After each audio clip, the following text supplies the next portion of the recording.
Assalamualaikum warahmatullahi wabarakatuh. Perkenalkan, nama saya Naila Naswa, NIM saya 24253699. Prodi saya akuntansi.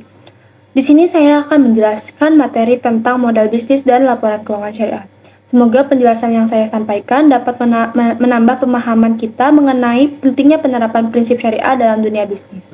Apa itu modal bisnis? Modal bisnis adalah dana yang digunakan untuk menjalankan usaha dengan cara sesuai dengan syariat Islam. Dengan demikian, sumber modal tidak boleh mengandung unsur riba, gharar, dan maisir ataupun usaha yang diharamkan.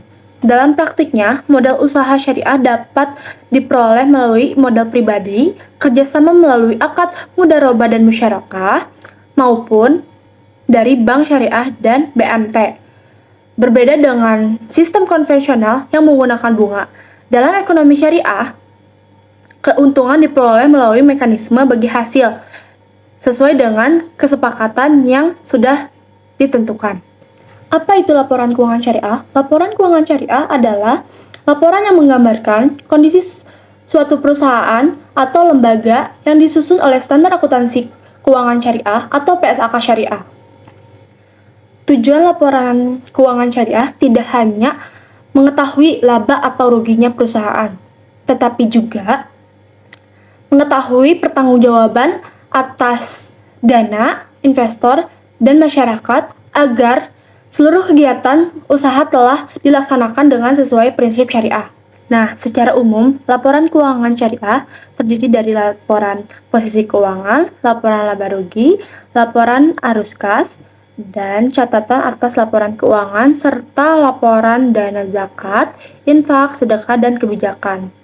Nah, apabila dikelola dengan lembaga tersebut.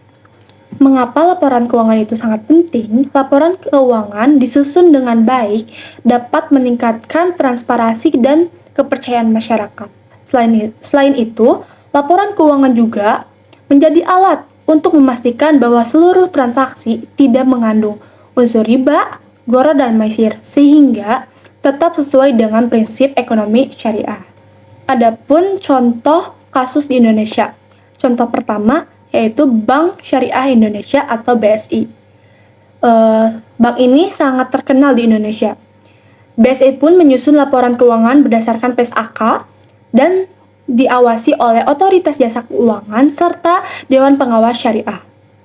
Hal ini menunjukkan bahwa laporan keuangan itu sangat penting untuk menerapkan akuntabilitas, transparansi, dan kepercayaan masyarakat terhadap lembaga keuangan syariah. Nah, contoh yang kedua yaitu beberapa Baitul Maal wa Tamwil atau BMT di Indonesia berdasarkan penelitian masih banyak yang ditemukan BMT yang belum menerapkan PSAK syariah. Sebagian hanya menyusun laporan keuangan, laporan laba rugi, sedangkan laporan dana zakat, infak, sedekah, dan dana kebijakan belum disajikan secara lengkap. Kondisi ini umumnya karena berkendala dari sumber daya manusia yang memahami akuntansi syariah serta hanya memahami sistem pencatatan yang masih sederhana. Nah, dari dua kasus tersebut dapat dipahami bahwa meskipun sebuah lembaga telah menerapkan prinsip syariah dalam kegiatan usahanya, penerapan laporan keuangan tetap harus mengikuti standar yang berlaku agar informasi disampaikan lebih akurat, transparan, dan dapat dipercaya. Kesimpulannya, berdasarkan pembahasan tersebut, dapat disimpulkan bahwa modal bisnis dalam ekonomi syariah harus diperoleh melalui cara yang halal dan bebas dari riba. Selain itu, transaksi juga dapat dicatat dengan sesuai PSAK syariah agar mencerminkan keadilan, kejujuran, dan akuntabilitas. Dengan demikian, penjelasan yang dapat saya sampaikan mengenai modal bisnis dan laporan keuangan syariah. Semoga materi ini dapat menambah wawasan kita tentang pentingnya memperoleh modal dengan cara yang halal serta menyusun laporan keuangan sesuai dengan prinsip syariah agar terciptanya bisnis yang transparan, adil, dan penuh berkah. Terima kasih. Sekian, wassalamualaikum warahmatullahi wabarakatuh.